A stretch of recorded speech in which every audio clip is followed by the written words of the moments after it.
pagbawal o pansamantalang paghinto ng pag-i-import ng bigas nitong nagdaang buwan mula September hanggang December ay ano yan, ayon sa gobyerno ay para mapataas yung presyo ng palay ng ating mga magsasaka. Mhm. Pero tingnan natin, despite yung paghinto, talagang walang naging connection dun sa patuloy na napakababang presyo ng palay ng ating mga magsasaka nitong nagdaang 3 buwan. So hindi siya nagkaroon ng epekto, no?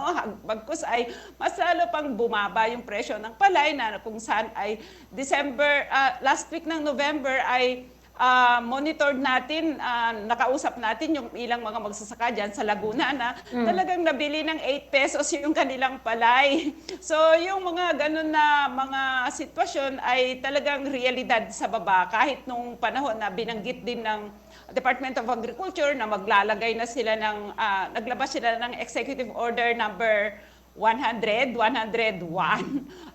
Executive Order number 100 para maglagay ng price ceiling sa presyo ng palay na sabi nila 17 pesos pero walang napagbentahan o hindi nakapagbenta, walang namili ng 17 pesos per kilo sa palay ng ating mga magsasaka this past few months kung saan ay talagang batbat nga talaga ng bagyo, no?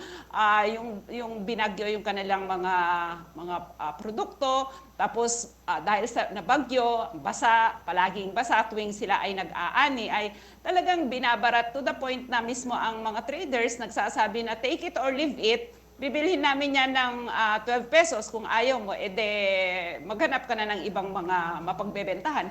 Kasi wala namang ginawa yung gobyerno, hindi gumalaw yung gobyerno para bilhin yung napakababang presyo ng palay ng ating mga magsasaka. Aha. Despite yung executive orders na inilabas niya, 100, executive order 101, hanggang umabot pa ng 105, pero nananatiling napakababa yung presyo ng palay ng ating mga magsasaka. At na-monitor din natin na nitong last week din ng November hanggang ngayon ay tumataas yung presyo ng bigas.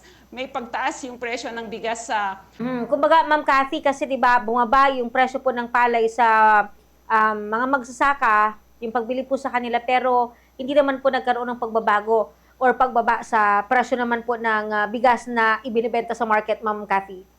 Oo, totoo yan, Miss Justin. Kaya lahat ng mga ginagawa ng gobyerno nitong mga nagdaang buwan ay pakitang tao para tokenistic lang para pakita din nila na kahit paano may ginagawa sila. Pero pagdating talaga sa baba, pagdating sa merkado, sa palengke at sa bukid ay ay nananatiling napakababang presyo ng palay, tapos ganun din yung bigas ay tumataas, no? Tumataas ng papiso-piso at mismo yung mga retailers na kausap natin na dun sa 50 kilos o isang kaban ay may pagtaas ng 50 pesos per kaban.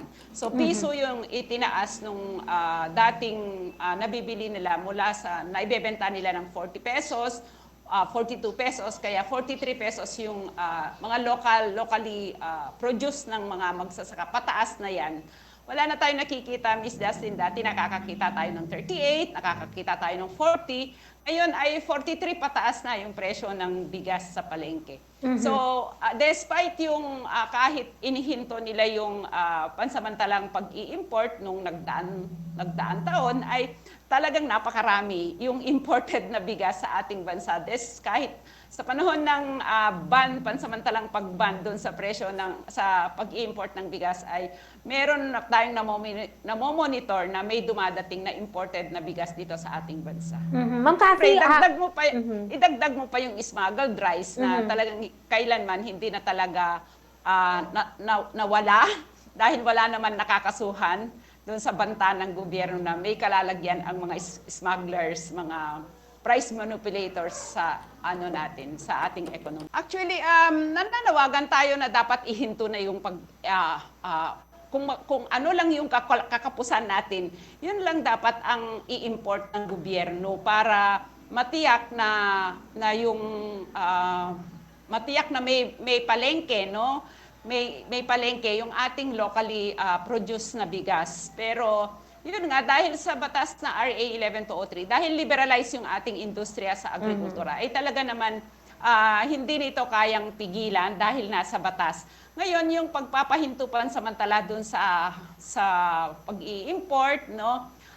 Unang-una talagang panawagan natin na na palakasin yung ating lokal na produksyon. Kasabay nung, sige, i-import natin yung kulang at yung kulang na yan ay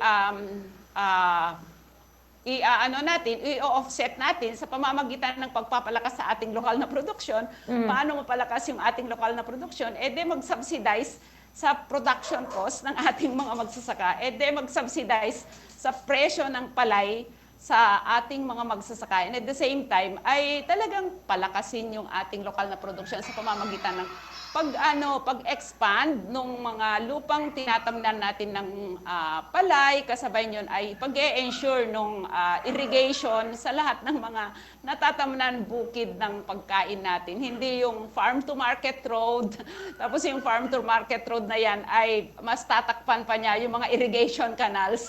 Kaya yung farm to market road hindi talaga susi para mapalakas yung ating lokal na produksyon. Hindi talaga susi para mapataas yung ating lokal na produksyon. Bagkus yun yung nakakatakot na kapag may farm to market road sa mga ating mga palayan ay ang kasunod niyan ay mga subdivision na, which is realidad na yan nangyayari niyan. Kaya rampant talaga yung land use conversion na nakaka-epekto talaga dun sa production ng ating pagkain.